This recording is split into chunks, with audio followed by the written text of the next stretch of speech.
We're on day 6. So, salutations, Dr. Bow and Co. I had quite the startle this morning. I didn't think I was drawing that much power, but all the breakers just kind of flipped, and whew, that really wakes you up and all that good stuff. Thankfully, though, there wasn't a lot of loss of progress for any signals, so yay there. Most of my day was spent running around, doing the different tasks that I was assigned and all that good stuff. I tell you, it's really nice to have this base all to myself. Well, apart from my noisy neighbors, I think they might be black-capped chickadees. I'm not sure what is native to this region. Anyway, yeah, something interesting that happened is that I was on my daily tasks and I must have zoned out or something, and I found myself all the way at Romeo. I head in anyways because I'm thinking, well, you can always just target a new server from here, get where you need to go. But I must have like a sixth sense or something because when I got in, Romeo was down. I don't know, just something neat. When I did get back to the base though, after doing my rounds, God, I really need to get that camera or else they're not going to believe me. Well, you won't believe me. You're listening to this. There was a battery just kind of floating. Like, I open the door, battery right in front of my face, and it just kind of falls. I don't remember anyone mentioning anything about this base harboring, poltergeistic activity, but I don't know, something to keep an eye out for. What else was there? Oh, right. So, one of the drives, I'm not sure if it's here or with you, but it doesn't really matter.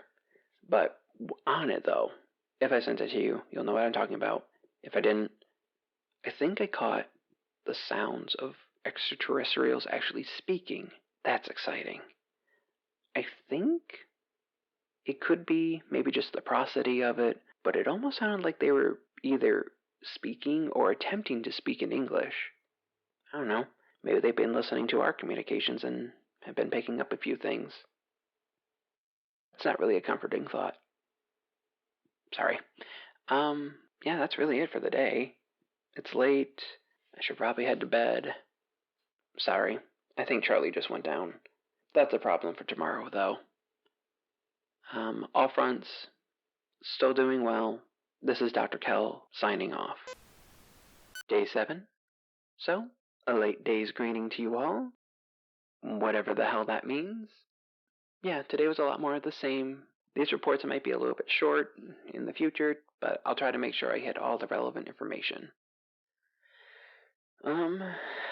Yeah, slept in today, which was really nice.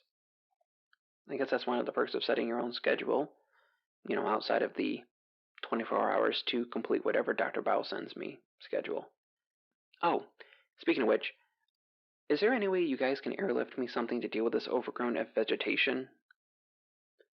I was either to or from going somewhere, it doesn't matter, and I just slammed into one of those wooden barriers and it sent me flying a few good meters. I'm fine, don't worry. I've always been bouncy, my mom says. But back to the matter at hand, it took me by surprise thanks to the high bushes. Also, that ATV's kind of weak. You hit it once and it just goes breep, breep, breep. But yeah, something like that. Maybe like a weed whacker or like a lawnmower. Just something for safety. I looked at the radar. Not sure what time since I sold the history for a little bit of extra dosh. And, well, there was something else here with me. By the time I looked at the radar, it had vanished. So, not really a great feeling, but I was warned about it by Dr. Bao and all you guys.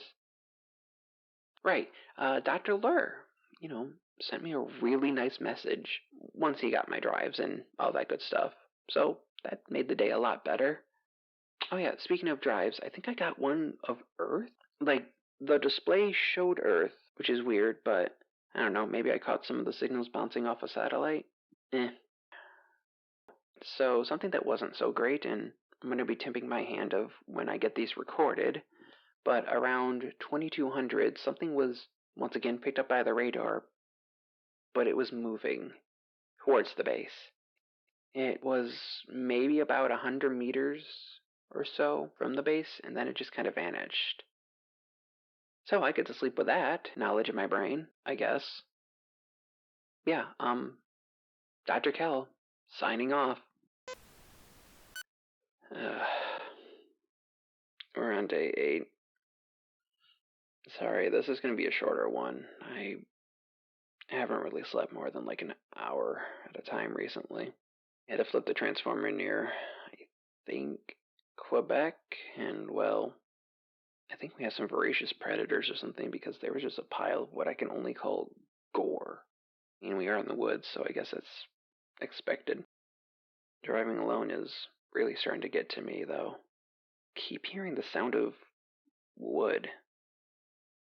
Not like a pine cone falling, I'm used to that, but almost like a pallet being kind of like dropped or slammed into.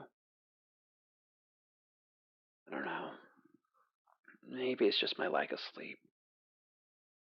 God, this tech is trash, though. Signals keep vanishing the moment I hover over them, or rather, they maybe just fail to read. Dr. Lur sent me another nice message. That keeps me going. Oh yeah, we had our first real big storm out here. I had the first big real storm out here. Tons of thunder and lightning. God, it makes adjusting the frequency and whatnot just a pain in the rear. Luckily, though, and I would knock on some wood if I had any near me, but yeah, power hasn't gone out, so that's nice. I'm sorry, I'm gonna go off to bed. Hopefully the power stays on, or, worst thing I could think of is, it just turns off while I'm asleep and something gets me. Good night, this is Dr. Kel. Okay, day 9. I am so glad I bought that coffee machine when I did. It has been a productivity saver. Not much of anything happened during the day, but at night, wow. Okay, so let me set the scene for you. I'm sitting in my little chair, at my little station, and I'm just kind of zoning out and downloading, and it's kind of a mindless process. But then suddenly, there's something outside that sounds like an explosion, and of course that jolts me back into reality. So I rush over to the big window, and looking back, that's maybe not the smartest idea. Anyway, at first I'm not seeing anything, so I head back over to the radar, and there's nothing getting picked up by the radar or anything like that. I've said radar twice in the same sentence. I don't care. I'm still kind of shaking. So I go to the radar, and there's nothing. But then all of a sudden, I just happen to look back out the window, and there's just this ball of red light, and it goes zipping past the window. This thing has an erratic pattern, and anything it touches, or maybe it itself, appears to explode on contact. So no, I did not go outside and go check that. Yeah, I'm not really sure if this was an entity or not, because it was not picked up by the radar. I don't know, it's just another nail in the coffin of I should really invest in a camera.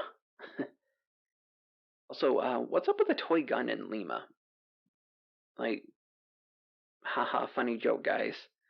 Um, oh, also, I'm not sure if this is ours or not, but near November, I kept hearing this like strange beeping noise, and I follow it out to the deep borehole. I don't know what's the deal with that, but anyway, I find where the beeping noise is, and I dig it up, and it turns out to be like some kind of EMF razor. I don't know how that got there, why it was buried or still turned on, but either way, I'm gonna try to futz around with it and see what I can find. Sorry, kind of a short one today. Dr. Kel, signing off.